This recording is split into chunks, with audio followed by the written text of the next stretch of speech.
belajarlah dari teori APES. Saya tulis di buku The Miracle of You itu. APES, A action, P problem, E evolution, S solution.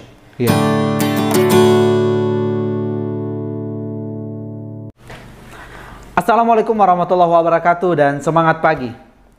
Pada hari ini saya kedatangan kandaku yang sangat luar biasa. Beliau seorang pengusaha dan salah satu mentor bisnis lah yang ada di Kota Makassar. Saya yakin teman-teman yang ada di Sulawesi Selatan, khususnya di Kota Makassar, ini tidak asing wajahnya beliau. Artis lah, artis kalau di sini di Makassar ini. Saya akan berkenalan dengan beliau. Assalamualaikum Kanda. Waalaikumsalam warahmatullahi wabarakatuh. Bagaimana kabar ini? Alhamdulillah, walafiat. Alhamdulillah, alhamdulillah. Bagaimana? Bisnis lancar? Alhamdulillah, lancar. Bisnis melejit. Melejit ya, oke. Kalau Kanda bagaimana bisnisnya? Alhamdulillah, hada min fadli Rabb, semua karunia Allah. Alhamdulillah. Ternyata, ya lumayan lah. Iya. Saya lihat Kanda ini di media sosial luar biasa banget lah. Jangan lihat di sosial media, karena sosial media itu tempatnya memang orang pamer. Ya, tapi lihat nyatanya. Tapi kalau nyatanya saya lihat. Oke, berarti itu yang benar. Nyatanya saya lihat. Yang tanya kan ya? Iya. Kanda ini kan aktif di bisnis online. Yes, betul. Aktif di bisnis online. Kenapa bukan bisnis offline? Kenapa harus online? Oke, betul sekali. Karena kan di Makassar ini masih banyak yang offline. Dan katanya lebih laku yang offline daripada online. Mindset. Bisa, kenapa harus bisnis online? Oke, ya. Baik, bismillah, alhamdulillah saya senang sekali diundang ini datang. Ini adalah podcast pertamanya ya? Iya. Oke. Jadi perkenalkan dulu, beliau ini namanya, Kandaku ini sudah lama banget ya. Yes. Namanya Sarwandi Eka Sarbini. Beliau seorang penulis buku. Oke. Bisa dicari ini bukunya di seluruh Gramedia di Indonesia. Salah satunya ini.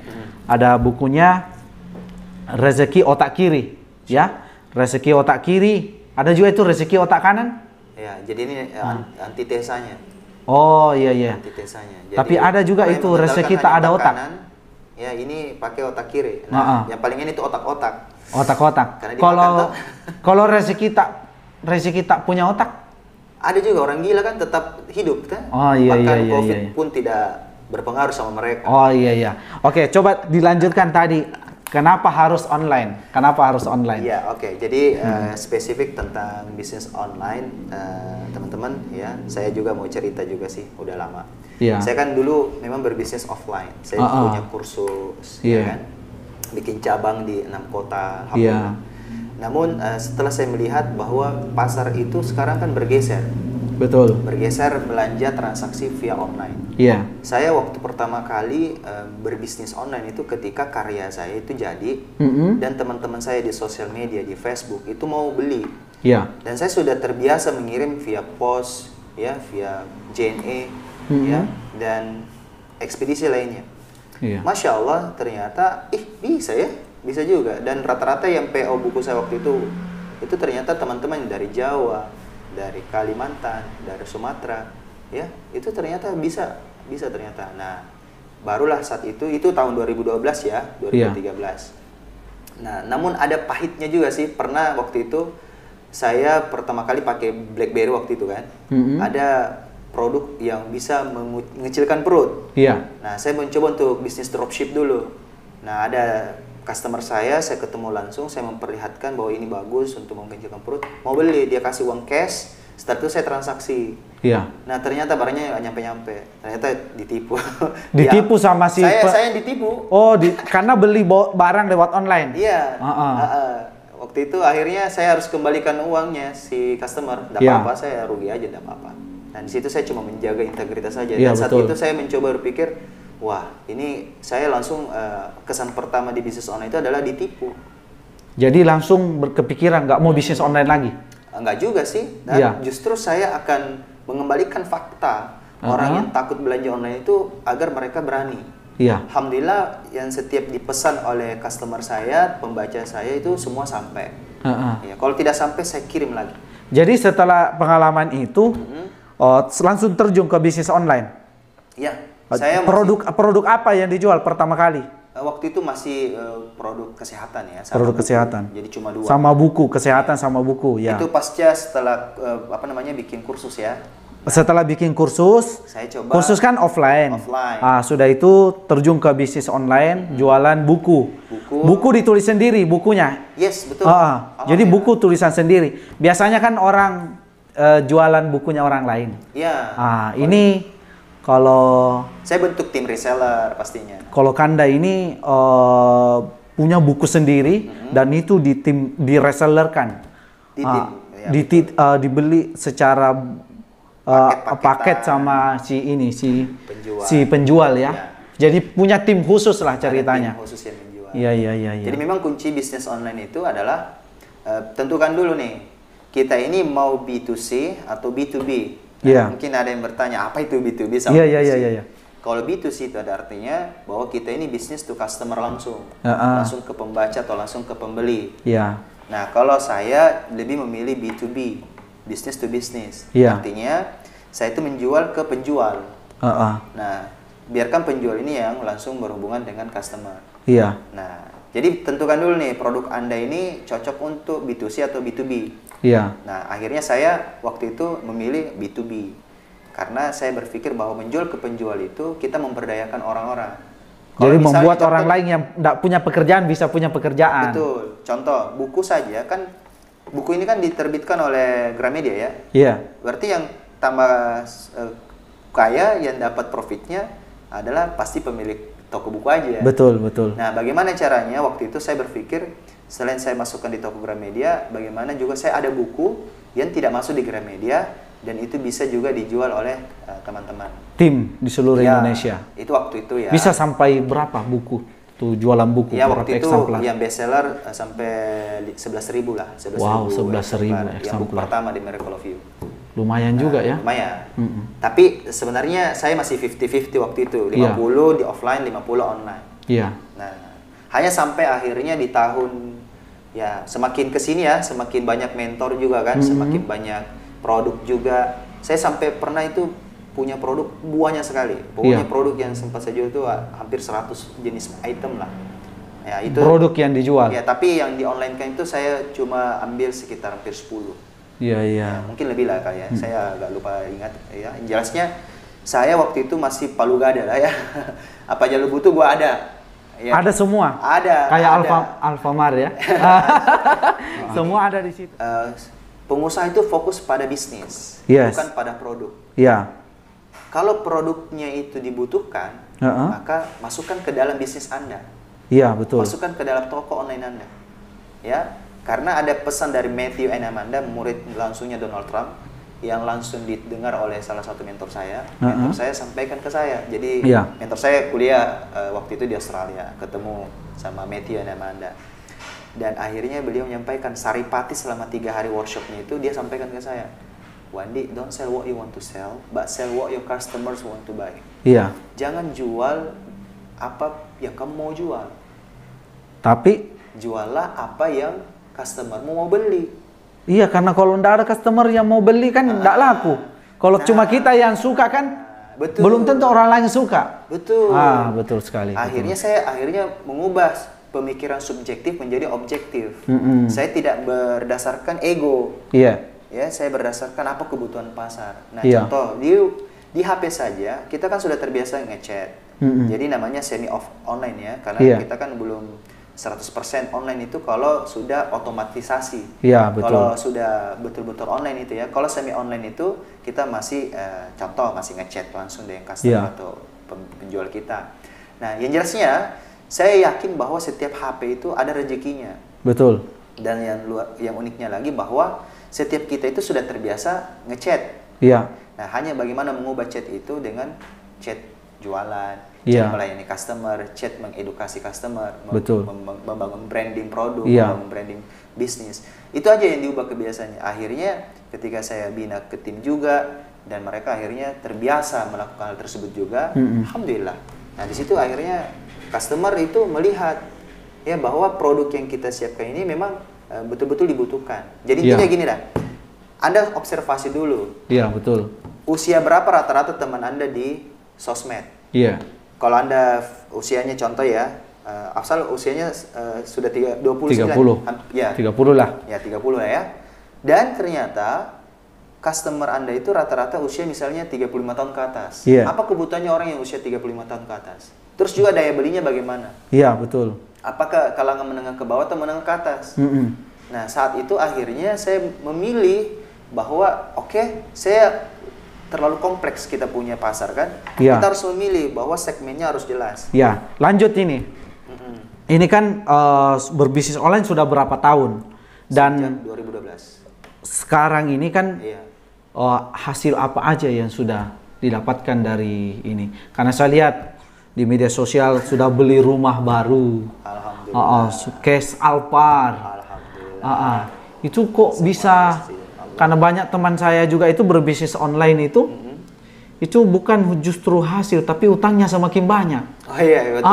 Kok bisa ini Kanda Sarwandi ini bisa punya itu, dan berapa lama sampai bisa langsung bisa punya beli rumah, dan itu cash loh semua. Mobilnya juga cash. Itu caranya gimana? Sampai ke luar negeri, jalan-jalan ke luar negeri, umroh apa segala macam. Amin. Itu gimana? Okay. Ya, intinya gini. Yang saya alami itu orang lihat itu cuma pada saat di puncak. Iya, tidak betul. tahu bagaimana prosesnya. Itu yang 99% orang tidak tahu. Iya. Nah, saya berbisnis online kan sejak 2012. Saya mengalami banyak kegagalan. Pasti. Itu saya alami sampai di tahun 2018 akhir. Gagal apa itu di situ? Banyak sekali. Sampai mobil saya itu harus ditarik. Saya kan cicil mobil kan, waktu itu mobil Brio, ya saya sebut aja mereknya. Itu sudah hampir lunas, sisa 6 bulan lagi cicilan saya. Tapi modal usaha saya tergerus gara-gara saya lebih menjaga gengsi di hadapan pembiayaan, ya, di mana saya tidak pernah telat bayar cicilan. Dan akhirnya itu menggerus modal saya, dan lucunya lagi modal itu adalah supplier meminjamkan. Jadi ceritanya ini uang bisnis dipakai bayar cicilan. Itu terjadi sudah 3 bulan. 3 bulan? Udah nggak sehat tuh. Sebelumnya itu lancar aja, cash flow bagus. Iya, betul. Lumayan lah, profit waktu itu ya saya hitung-hitung lumayan lah untuk kehidupan hari-hari ya. Iya. Namun entah kenapa ya, mungkin ini karena ancaman dosa riba lah ya. Iya. Sehingga betul-betul Allah kasihlah momentum besar dalam hidup kami di rumah.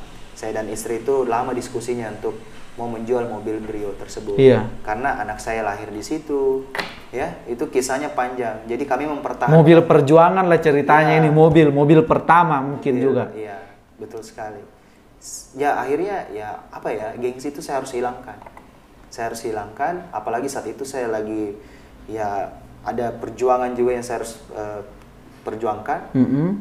Ya kalau saya mempertahankan ego itu demi gengsi, baru sudah utang juga pada supplier ini sudah nunggak juga, ditagi-tagi juga sama suppliernya. Sebenarnya nggak nagih, itu saya sukanya ini. Hanya saya paham, saya sadar diri gitu kan, bahwa ini udah 2-3 bulan nih saya nggak pernah repeat order.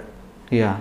Jadi di sini saya bisa mengambil kesimpulan bahwa kalau ada cicilan, anggaplah cicilan motor atau mobil aja gitu. Kalau sudah tidak bisa dibayar, apalagi mungkin bisa dibayar, cuma ambil modal bisnis, modal usaha. Kalau modal usaha yang diambil mungkin terancam usahanya yang tutup. Sekarang bisa diambil pilihan, mau ini mobilnya biar ditarik atau dijual ke orang, dilanjutkan oleh orang lain, atau bisnisnya tetap berlanjut. Kalau terus dilanjutkan mungkin bisnisnya bisa tutup.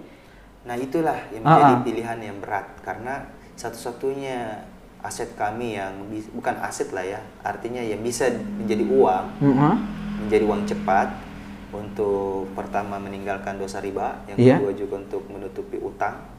Nah ternyata mobil itu, karena waktu itu berpikirnya gini, lah gimana dong kalau setelah itu, karena pertama saya nggak punya mobil lagi, saya juga nggak punya motor. Saya langsung kepikiran, saya kan tinggal di Makassar, di sini kan ada Grab, ada Gojek, Gokar.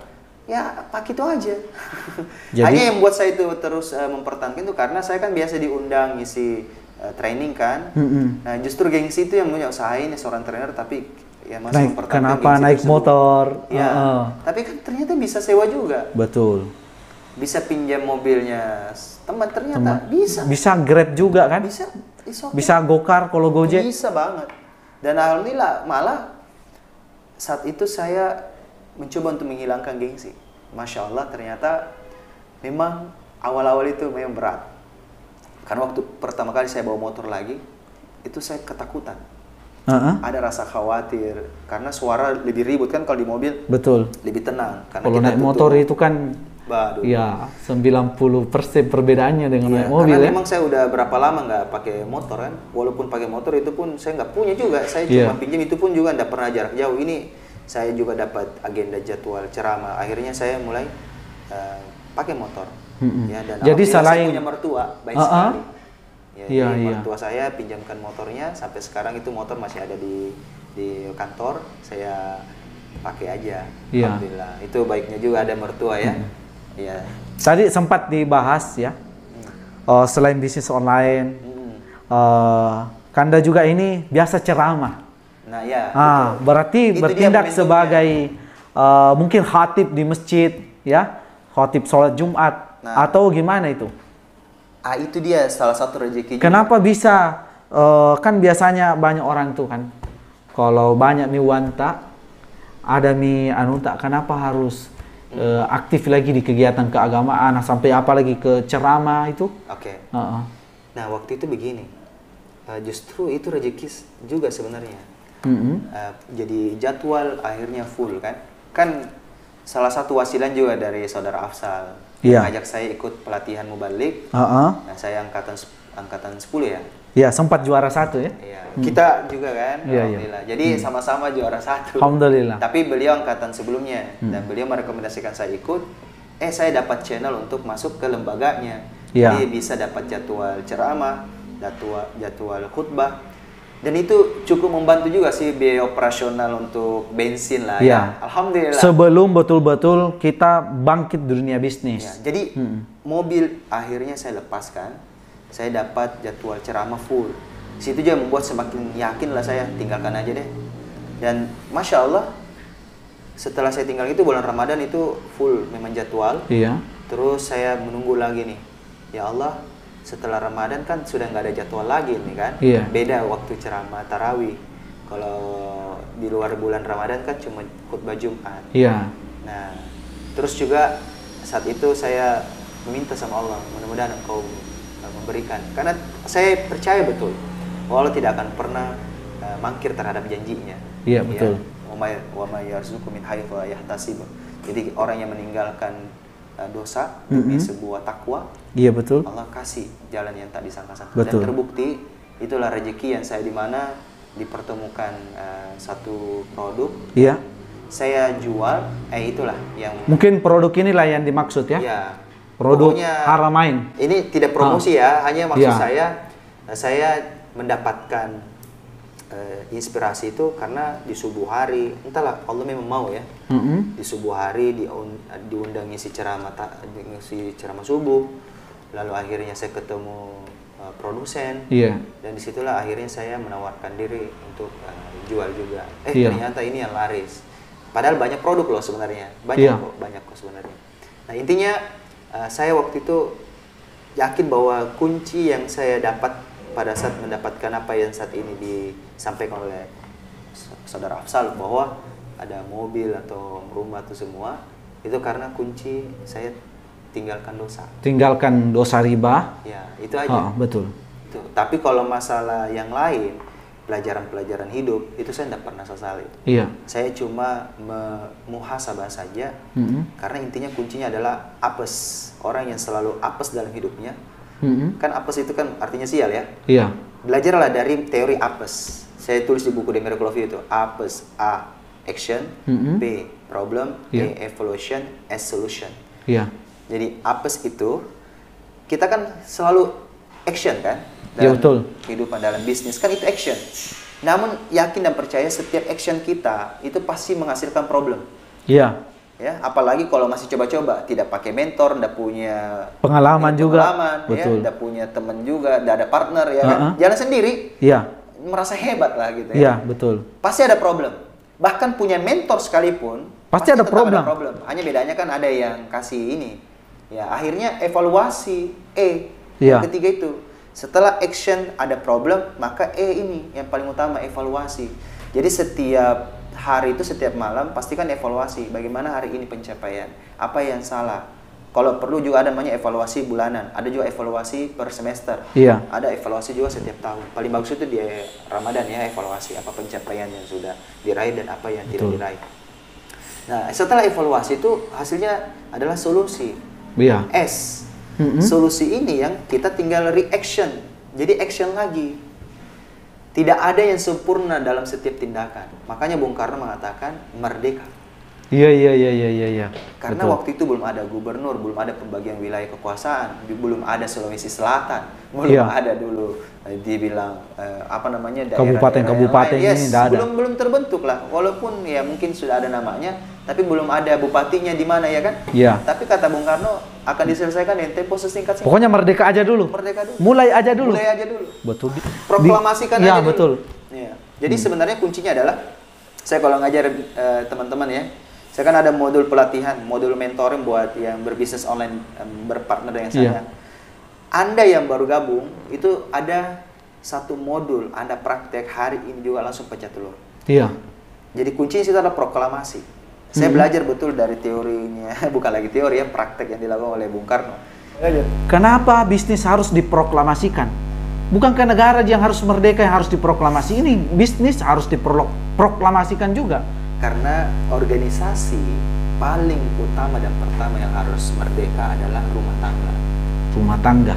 Iya, kan negara ini kan kumpulan dari banyaknya rumah tangga yang hidup di dalamnya, betul? Iya, betul. Nah, jadi kalau ada satu rumah tangga yang tidak merdeka, berarti dipertanyakan kemerdekaannya sesungguhnya. Berarti itu harus diproklamasikan. Yes. Nah, apa proklamasi? Oh, berarti itu Mi, kenapa kalau orang menikah harus diumumkan ke orang? Maksudnya itu diproklamasikan, diumumkan. Menikah dulu. Nanti kalau masalah uang panai yang lebih besar, kan itu kan terlalu besar kalau kita di sini. Nah, urusan mobil, rumah, nanti itu nanti. Betul. Yang harus dulu kan adalah menikah dulu.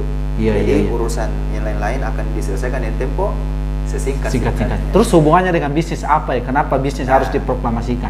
Itu tadi. Jadi setiap kita kan ada HP kita. Iya, betul. Nah, setiap kita punya kontak, setiap kita punya database. Iya. Nah, kita kan bukan perusahaan besar. Betul. Kita kan masih UKM lah. Yeah. Bahkan di bawahnya ya usaha kecil, bisnis mikro lah. Betul. Masih dari rumah. Betul. Nah, walau dari rumah kita bisa menghasilkan rupiah. Iya. Nah, caranya bagaimana? Anda mesti proklamasikan. Anda umumkan bahwa alhamdulillah saya sudah punya toko online yang di dalam toko online itu ada produk saya yang A, B atau C, terserah. Orang tahu maka orang beli. Ya, kita nggak pernah tahu kan siapa yang bakal beli. Betul. Karena kan intinya juga di situ adalah bagian dari observasi. Kenapa saya katakan tadi awal observasi? Supaya kita tahu bahwa yang bakal beli ini adalah sesuai target market kok. Iya. Contoh, usia tadi teman-teman kita usia 35 tahun ke atas kan, temannya kita. Kalau teman kita usianya 35 tahun ke atas, berarti rata-rata daya belinya orang-orang dewasa. Iya. Nah, terus juga kita lihat lagi nih bagaimana daya belinya. Apakah dia ini orang-orang yang punya jabatan di sebuah perusahaan atau dia ini memang juga pengusaha atau pejabat misalnya. Iya. Nah, baik itu struktural maupun fungsional. Daya belinya tentu tinggi. Betul. Nah, berarti produk-produk yang Anda jual jangan yang murah. Itu juga yang paling utama. Nah, contoh nih Haramain. Haramain ini mohon maaf kalau Anda mau bandingkan dengan Freshcare tidak apple to apple. Betul. Bisa. Iya. Karena memang ini didesain memang untuk kalangan premium. Bahannya juga lebih banyak. Dan untuk ceritanya 35 ke atas. Iya, usia umur 35 tahun ke atas. Usia dewasa. Usia dewasa sudah punya pekerjaan rata-rata juga. Dan juga mungkin kalau sudah 35 ke atas apalagi 40 sudah mulai ada gangguan penyakit lah. Nah, ceritanya. Masuklah orang-orang yang memang imunnya mungkin sudah berkurang juga. Nah, itu dia. Jadi memang kita harus tahu siapa market kita. Jadi berbisnis itu kalau mulai dari bisnis online adalah kita lihat dulu pasar kita. Betul. Ya, jadi don't sell what you want to sell, but sell what your customer, your family, your friend, or your best friend, atau your neighbor, tetangga. Apa maksudnya itu saya nggak ngerti. Jadi juallah apa yang customermu dari kalangan keluargamu, teman-temanmu, sahabatmu, tetanggamu yang mau beli. Betul. Apa yang mereka mau beli? Hadirkanlah solusi itu untuk mereka. Dan itu harus disampaikan, harus diumumkan. Karena bagaimana caranya orang mau beli sama kita kalau orang tidak tahu? Nah, disitulah yang banyak orang malu-malu ketika proklamasi pertama kali.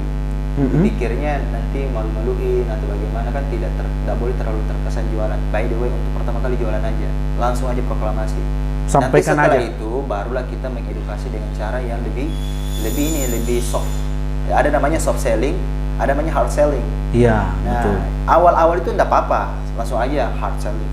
Di awal, satu kali aja. Betul, Setelah betul. itu barulah ke soft. Iya. Jangan lagi Anda terlalu menyerang. Iya. Ya, Anda mulai untuk pakai strategi yang lebih canggih lagi. Di awal-awal kan namanya kita baru berbisnis.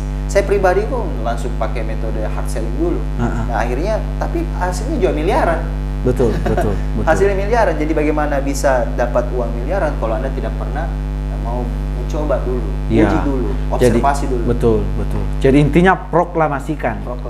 Sampaikan biar orang tahu. Yes. Seperti Yes, itu. Yes. Bagaimana caranya Indonesia diketahui merdeka kalau tidak pernah ada proklamasi hal tersebut? Iya. Padahal waktu itu kan belum semua negara sepakat. Tapi Indonesia harus merdeka memang dengan cara apa? Merdekakan diri. Ya, ini tadi kita bicara bagaimana pencapaian ya. Yeah. Pencapaian dapat ini Yeah. gitu. Pernah nggak Kanda ini merasakan kerugian? Rugi banget gitu. Banyak sekali, mungkin sampai puluhan juta, ratusan juta atau bagaimana? Yeah. Karena kan katanya bukan pebisnis kalau tidak pernah gagal. Betul. Mungkin pernah Kanda ini mengalami kerugian. Kita kan pernah juga sama-sama kan. Jadi Iya. memang kerugian itu udah pasti. Iya, betul. Nah, kita pernah sama-sama misalnya ada satu bisnis kita invest misalnya. Betul. Nah, ya itu wajar lah. Itu wajar ya. Bisnis. Itu tapi kita nggak pernah rugi seutuhnya loh. Pertama, kita lebih dapat 3 hal nih. Iya. Jadi keuntungannya kalau kita gagal dalam satu bisnis, kita dapat pengalaman. Betul. Nah, pengalaman ini membentuk mental kan? Betul. Ya, jadi mental ini semakin terbentuk, jadi kita ini semakin tidak takut lagi dengan terhadap kegagalan karena udah biasa. Jadi imun kita semakin kuat. Kalau ada orang bertanya, Kenapa jangan nanti gagal lagi. Udah biasa gagal. Biasa lah. Kalau terlanjur gagal ya gagal aja. Betul. Justru setiap orang kan ada jatah gagalnya memang. Tidak mungkin gagal terus selama hidupnya. Mumpung masih muda. Kata Jack Ma ya, kalau usiamu masih di bawah 30 tahun, habiskan jatah gagal. Kan gini juga, orang sukses itu akan enak didengar, ceritanya enak didengar kalau dia pernah gagal. Iya. Kalau sukses aja terus orang ngantuk mau tidur. Contoh hari ini, justru yang enak saya ceritain adalah apa yang membuat saya gagal kan? Iya, betul. Bukan apa yang membuat saya berhasil aja. Jadi yang belum punya bisnis, gak apa-apa gagal aja dulu lah. Tapi ingat, itu baru pertama tadi pengalaman. Betul. Yang kedua relasi. Iya. Anda kan ketemu supplier, Anda ketemu dengan teman-teman baru, relasi baru. Betul. Anda semakin tahu, oh ini marketnya di sini nih. Iya. Jadi semakin hafal relasinya, semakin Betul. bagus kan. Nah, yang ketiga ini ilmu. Iya. Nah, ilmu ini Anda misalnya ikut training, workshop, nilainya misalnya belasan juta. Iya. Sedangkan kerugian Anda di bisnis misalnya, bisnis yang biasa-biasa aja cuma 5 juta, 6 juta. Sebenarnya justru Anda lebih mahal Anda bayar. Iya, betul. 5 juta Anda rugi di bisnis, tapi kalau Anda ikut workshop dari orang yang sangat sukses, itu ada workshop sampai 20 juta loh. Iya. Ada yang sampai 30 juta loh. Nah ini Anda gagal, Anda cuma bayar 5 juta kerugian Anda itu.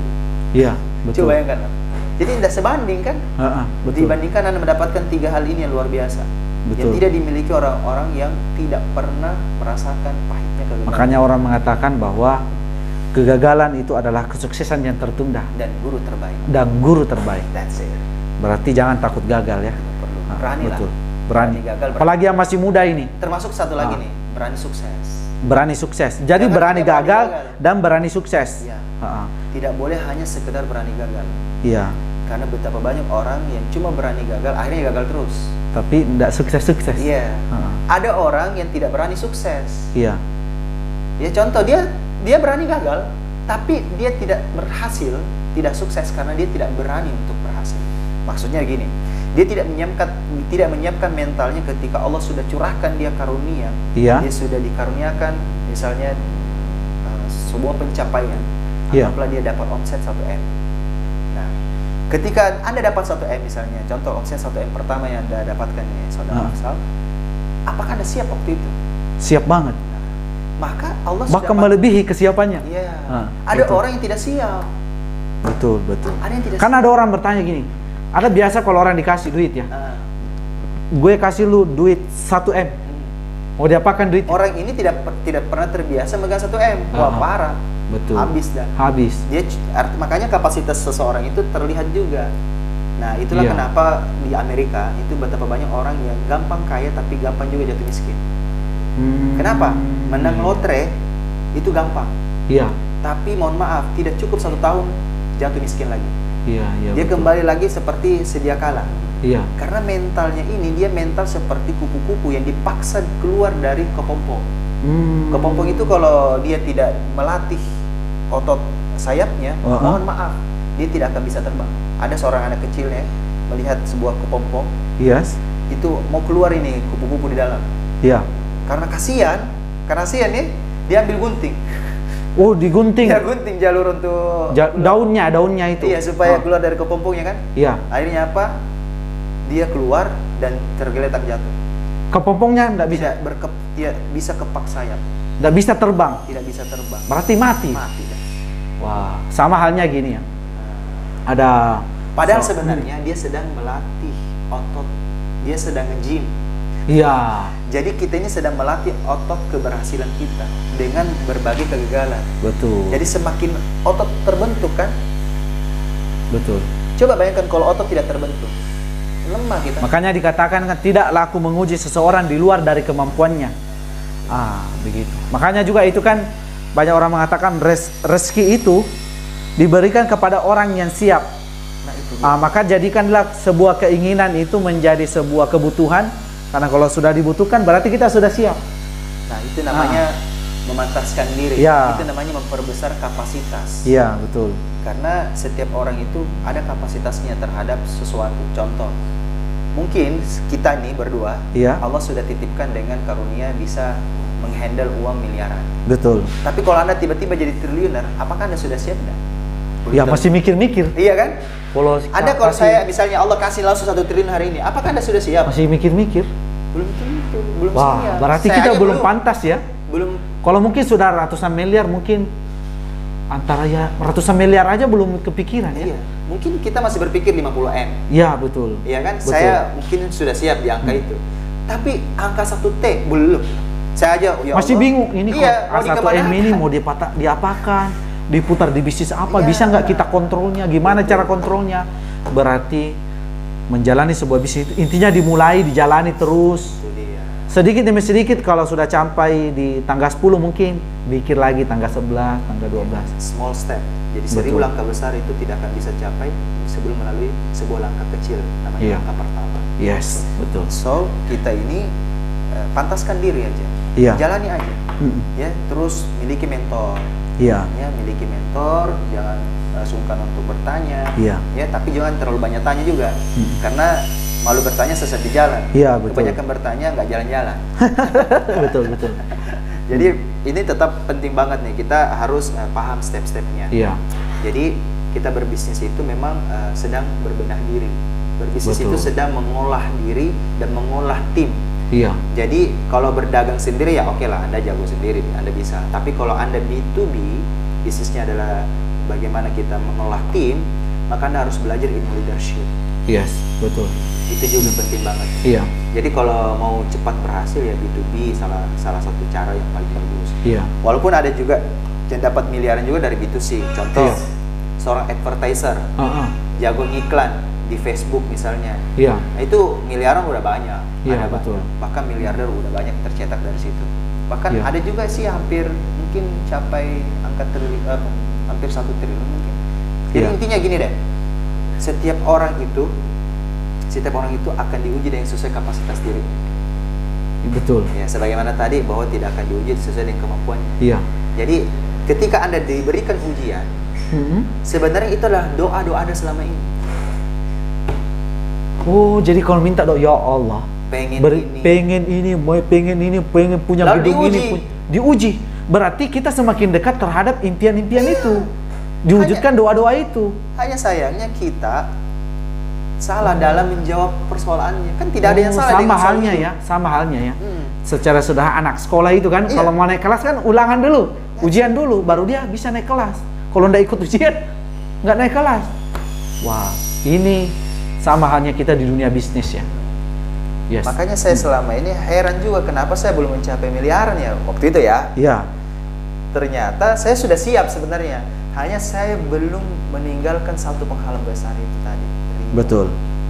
Nah pas saya tinggalkan itu ternyata Allah sudah tahu keilmuanmu, ya kapasitasmu sudah sampai ke sana. Iya. Makanya beda mengurus uang jutaan, puluhan juta, ratusan juta, dan uang miliaran beda. Iya. Apalagi mengelola uang puluhan miliar. Betul. Apalagi mengelola uang ratusan miliar. Iya. Apalagi uang 1 triliunan.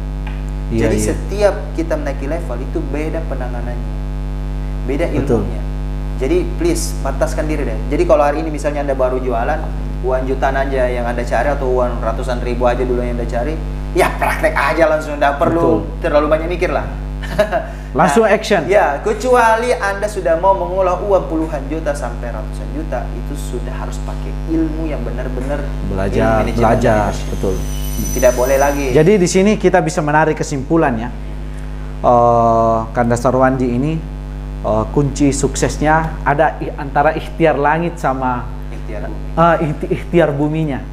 Jadi saya melihat dari perjalanan bisnis pernah gagal, ada produk susah juga laku, ternyata ada penghalangnya. Penghalangnya adalah dosa riba. Akhirnya dosa riba dijauhkan. Alhamdulillah itu bisa bangkit kembali. Dan salah satu yang tadi disampaikan bahwa kunci suksesnya Kanda Sarwandi ini adalah karena dia membayarkan utang kedua orang tua.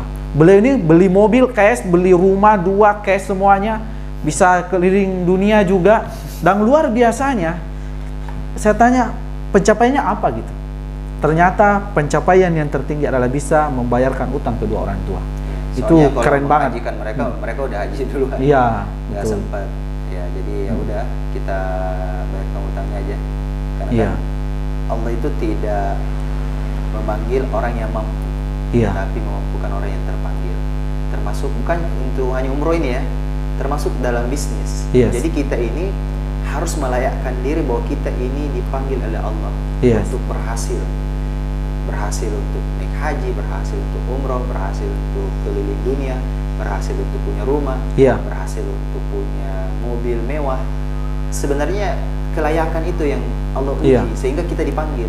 Betul. Nah, itulah kenapa saya memantaskan diri aja. Contoh, kalau mau punya rumah, saya solusinya sederhana, ya bikin banyak anak aja.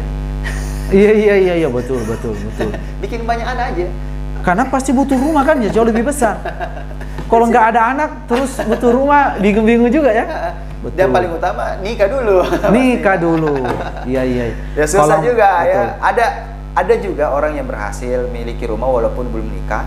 Tapi saya yakin anak muda itu, contoh saya punya teman namanya Hamzah. Hamzah ini orang Jakarta kan. Beliau waktu saya undang itu belum nikah.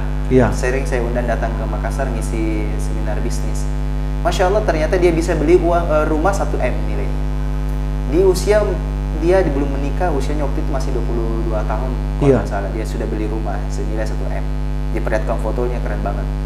Nah ternyata saya lihat beliau punya motivasi itu bukan karena dia yang mau punya rumah, tapi untuk orang tua. Masya Allah. Iya, berarti mewujudkan impian kedua orang tua. Walaupun mungkin orang tuanya sudah punya rumah, mungkin pengen lebih melayakkan tempat tinggal. Betul. Sama persis juga dengan kita gitu ya. Mungkin kita sudah capek semua, tapi sekarang bagaimana kita punya impian lebih besar. Bagaimana tim kita, reseller kita, ya distributor kita, mitra-mitra kita juga berhasil. Betul. Ya, bagaimana staff kita juga bisa mendapatkan gaji yang lebih tinggi, dapat bonus yang lebih banyak. Itulah proses Allah melihat kepantasan diri kita untuk Allah titipkan rezeki untuk kita yang jauh lebih besar. That's it. Makanya saya selalu berpikir ke sana aja. Nah, termasuk juga salah satu agenda rutin dari perusahaan yang saya bangun itu adalah rutin setiap hari berbagi beras.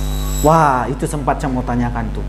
Itu kan saya lihat tuh ada pembagian beras di karung-karung itu ke rumah-rumah warga yang rumahnya seperti tidak layak lah itu. Iya, udah reot. Itu gimana itu prosesnya kok Bisa itu ya. Dan itu dari mana dananya? Uang dari mana gitu? Ya, itu betul. Jadi memang waktu itu saya setiap dapat hasil tiap bulan itu, iya. Jadi memang saya sisihkan dulu. Saya sisihkan dulu, baru selebihnya terserah. Iya. Jangan sampai kita belanja dulu, baru lebihnya baru ditunggu untuk disisihkan. Iya. Nanti khawatir nggak ada. Betul. Karena kan banyak yang punya manajemen suka-suka. Iya. Dia belanja dulu, nanti tunggu ada sisa baru di sedekah. Iya, sedekah atau betul, ditabung. Betul. Lucu, harusnya dibalik. Harusnya sedekah dulu. Iya, sedekah dulu. Baru kita selebihnya bebas. Kasih ke orang tua, kasih ke pasangan, kasih ke anak, terserah lah. Betul. Biasanya pasti kan ada usahakan sedekah. Nah, saya selalu kumpul itu. Jadi setiap bulan, ya, itu Masya Allah di rekening saat ini tuh hampir 100. Wah, hanya 100 juta loh, iya. Untuk sedekah. Untuk sedekah doang. Jadi itu sudah ada memang untuk persiapan beras sampai berapa tahun. Masya Allah, luar biasa. Jadi memang kita sudah siapkan. Jadi memang setiap bulan itu profit itu disisihkan. Jadi memang perlu kita meningkatkan semangat jualan. Jadi kalau mau volume omsetmu meningkat, maka tingkatkan volume semangatmu dalam jualan. Iya, betul. Jadi kita harus memang jualan itu harus semangat. Iya. Jadi jangan sampai kita malah berpikir terbalik. Jadi kan ada juga orang yang bersedekah supaya meningkat omsetnya. Iya. Kalau saya balik, saya harus semangat jualan supaya meningkat omset sedekah. Supaya meningkat jumlah sedekah. Jadi ya memang kita harus semangat jualan. Iya. Nah, terus juga itu hasil setiap jualan itu untuk kembali lagi kan karena Allah yang kasih. Iya, betul. Jadi setiap harta itu bukan milik kita seutuhnya. Iya. Ada milik orang lain. Ini harus kita pahami juga cara bekerjanya dunia ini. Iya. Itu kan ada syariat Allah, ada sunnatullahnya. Iya. Jadi kita taat aja sama sunnatullah itu, maka Allah akan layakkan kita, Allah akan berikan kita kemuliaan dan kemuliaan. Intinya gini dah. Dalam ilmu magnet rezekinya Ustaz Nasrullah mengatakan bahwa kita ini ditakdirkan hidup untuk dimuliakan dan dimanjakan. Dimuliakan dan dimanjakan. Terbukti asal muasal kita berasal dari surga. Dimuliakan di sana. Dimuliakan di sana. Terus hanya karena dosa yang akhirnya kita dikeluarkan dari surga. Iya kan? Dilarang. Pada dasarnya kita ini asalnya dimanjakan, dimuliakan. Tapi karena kan dilarang karena terlalu penasaran, kita terlalu penasaran dengan suatu dosa kan? Iya. Allah melarang. Kenapa iblis dikeluarkan juga dari surga? Karena dia melanggar aturan perintah. Betul. Sedangkan Nabi Adam dan Hawa itu kenapa keluar dari surga? Karena dia melanggar aturan larangan. Iya. Karena beda perintah dengan larangan. Iya.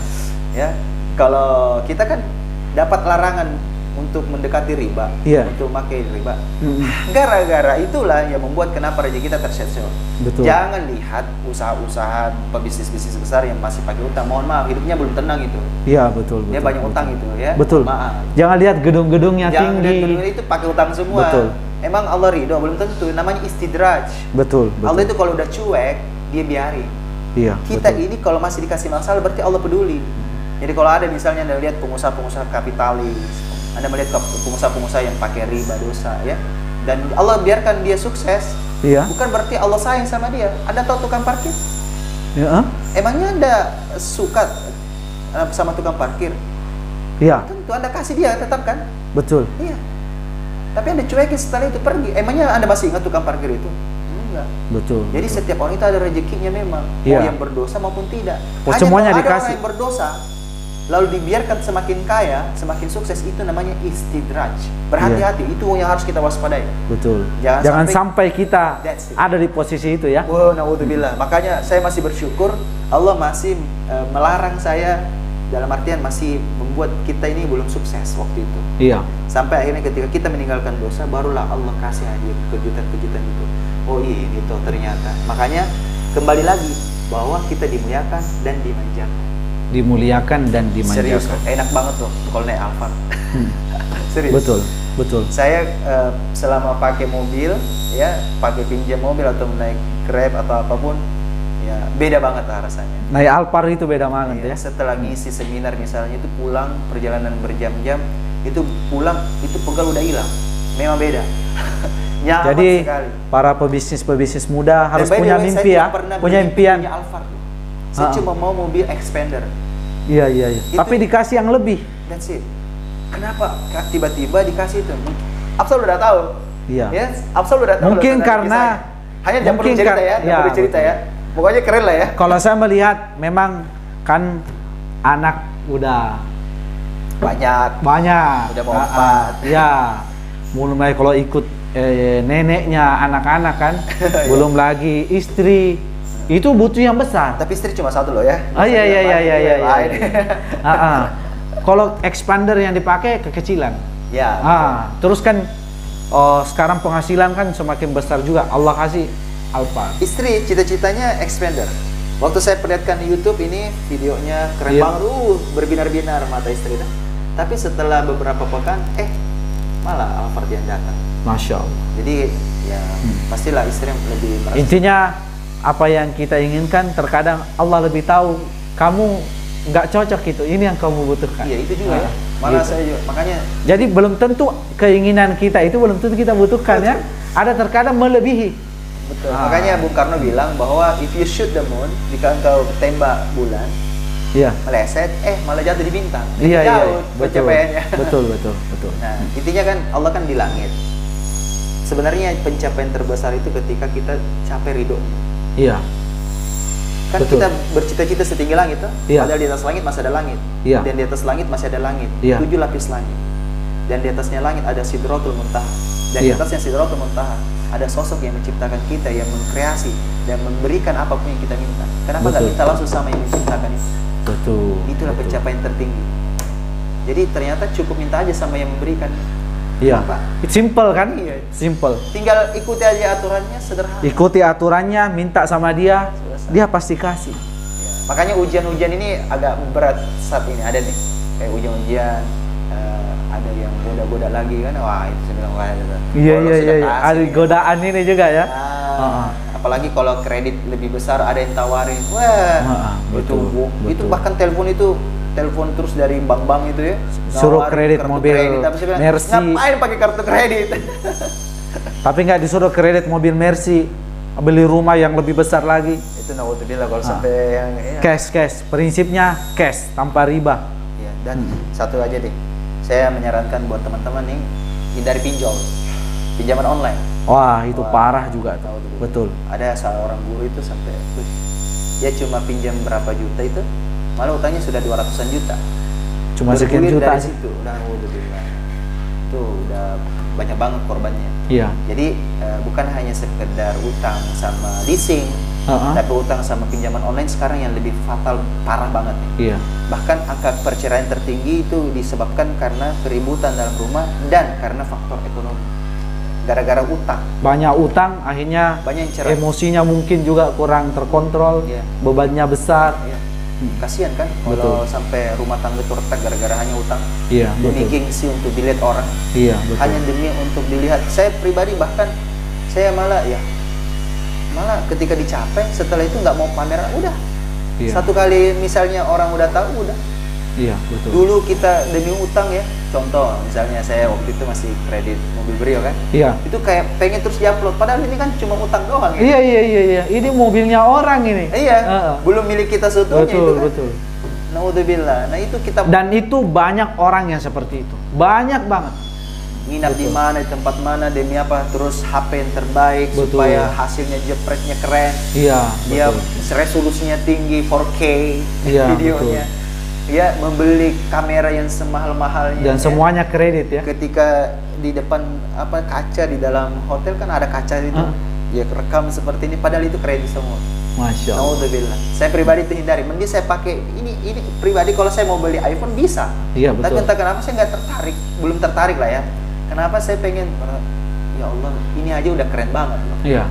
Apalagi kalau beli iPhone cash gitu kan. Nah, demikian. Ya. Inilah diskusi saya bersama dengan Kandaku ini yang sangat luar biasa, sangat menginspirasi lah anak-anak muda utamanya di Indonesia. Dan untuk lebih mengenal beliau bisa mengunjungi Instagramnya. Ada. Nanti ditulis ya, ditulis. Ada nanti di sini ya. Ada silakan teman-teman kunjungi Instagramnya. Instagram saya juga nanti kunjungi. Nah sebelah sini, ini kan sebelah saya. Jadi saya mengucapkan banyak terima kasih. Sama-sama, sudah berkunjung Alhamdulillah ke ke tempat saya saya. kasih tahu teman-teman semuanya, salah satu saksi sejarah dan juga pengaruh yang begitu besar dalam hidup saya itu beliau. Masya Allah. Doakan kami ya. Banyak belajar sama beliau juga. Insya Allah. Ya. Doakan kami tetap konsisten untuk terus berkarya Dan dakwah, apalagi. berdakwah, berbisnis. Doakan kami kami punya mimpi jadi triliuner lah.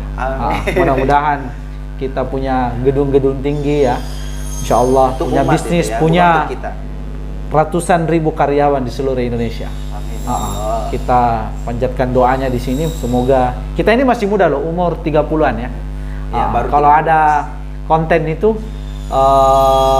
sukses before 30. Ya. Jadi sukses sebelum umur 30 tahun. Alhamdulillah sebelum kami umur 30 tahun, alhamdulillah kami mencapai penghasilan yang miliaran. Amin. Miliaran. Alhamdulillah itu pencapaian yang sangat luar biasa. Angka miliaran itu ada polanya intinya. Ya, betul. Miliki mentor aja. Insya Allah. Boleh sama beliau. Amin, amin. Silakan nonton video-video saya di YouTube. Insya Allah banyak edukasi di situ. Dan jangan lupa subscribe. Iya. Insya Allah. Mungkin itu aja dulu.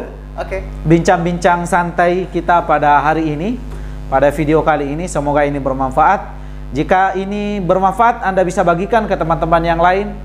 Jangan lupa jika ada pertanyaan Anda bisa tinggalkan di kolom komentar. Silakan nonton video-video yang lain. Sekian dari kami. Assalamualaikum warahmatullahi wabarakatuh dan salam sukses. Oke. Terima kasih. Sama-sama.